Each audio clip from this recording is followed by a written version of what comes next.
সম্মানিত দর্শক শ্রোতা, আসসালামু আলাইকুম। নারায়ণগঞ্জের সিটি কর্পোরেশনের মেয়র সেলিনা হায়াত আইবিকে গ্রেফতার করেছে পুলিশ। এমন একটি খবর আমরা পেয়েছি। খবরটা হয়তো আর আগেই প্রচার করার কথা ছিল, কিন্তু আমার সময়ের অভাবে আমি এই নিউজটি প্রচার করতে পারিনি।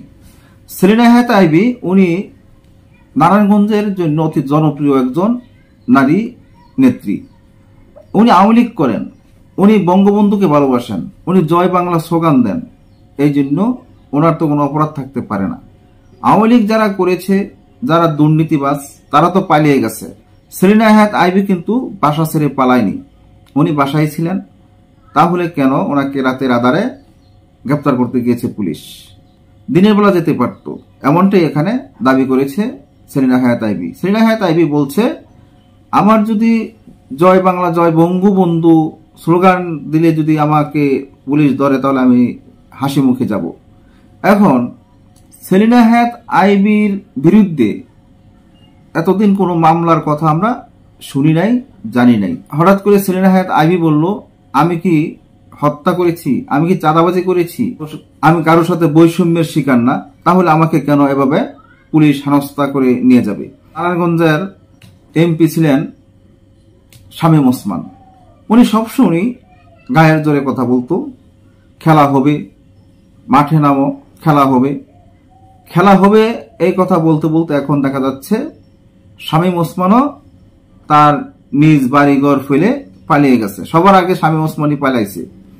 এখন সেলিনা হায়াত আইবি উনি চিন্তা করেছে, আমি নির্দোষ, আমি কোনো অপরাধের সাথে যুক্ত নয়, আমি কোনো চাঁদাবাজের সাথে যুক্ত নয়, আমি কোনো খুনের সাথে যুক্ত নই। এই চিন্তা চেতনা করেই উনি বাড়িতেই ছিলেন, উনি পালিয়ে যায় নাই। নারায়ণগঞ্জের প্রত্যেকটা মানুষই সেলিনা হায়াত আইবিকে ভালোবাসে, ওনার সমর্থক আছে অনেক, যারা ওনাকে সমর্থন করেন। যখন ওনাকে পুলিশ গ্রেপ্তার করতে এসেছে, একটা ভিডিওতে দেখলাম মসজিদের মাইকে এলান করে দিয়েছে যে মেয়র সেলিনা হায়াত আইবিকে গ্রেপ্তার করতে এসেছে, আপনারা কোথায় আছেন, সবাই আসুন। তখন দেখা গেল সেলিনা হায়াত আইবিকে তাদের হাত থেকে রক্ষা করার জন্য নারায়ণগঞ্জের জনসাধারণ সকলেই মাঠে নেমে চলে এসেছে। রাস্তাঘাট সবকিছু ভরে গেছে যে তাদের নেত্রীকে নিয়ে যেতে দেবে না।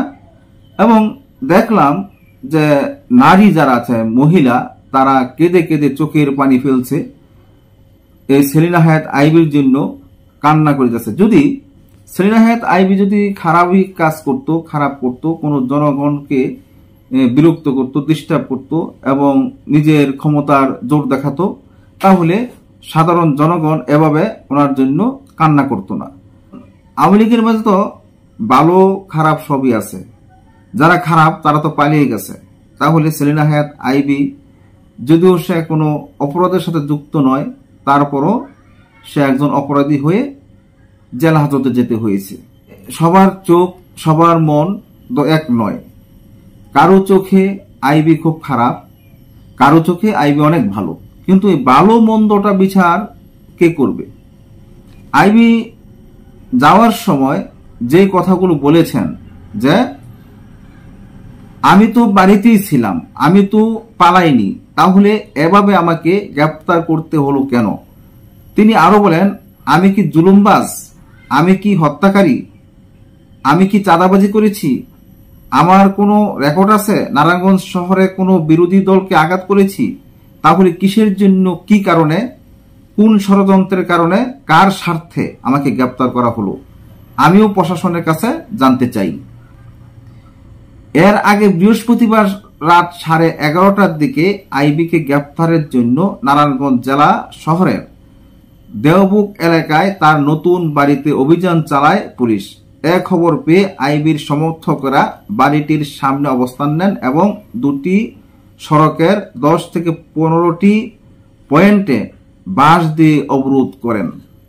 এ বিষয়ে নারায়ণগঞ্জের অতিরিক্ত পুলিশ সুপার মোহাম্মদ হাসিনুজ্জামান প্রথম আলোকে বলেন, নারায়ণগঞ্জ সিটি কর্পোরেশনের সাবেক মেয়র আইবির বিরুদ্ধে হত্যা সহ 6টি মামলা রয়েছে। রাতে তাকে গ্রেপ্তার করতে এলে সে সময় তিনি পুলিশের সঙ্গে যেতে রাজি হননি। তিনি বলেছিলেন দিনের আলো ফুটলে যাবেন। গ্রেপ্তার প্রক্রিয়ায় তিনি সহযোগিতা করেছেন তাকে জেলা গোয়েন্দা কার্যালয়ে নেওয়া হবে। যদি সেলিনা হায়াৎ আইবি খারাপই থাকতো তাহলে সমর্থকেরা তার পিছনে এভাবে যেত না।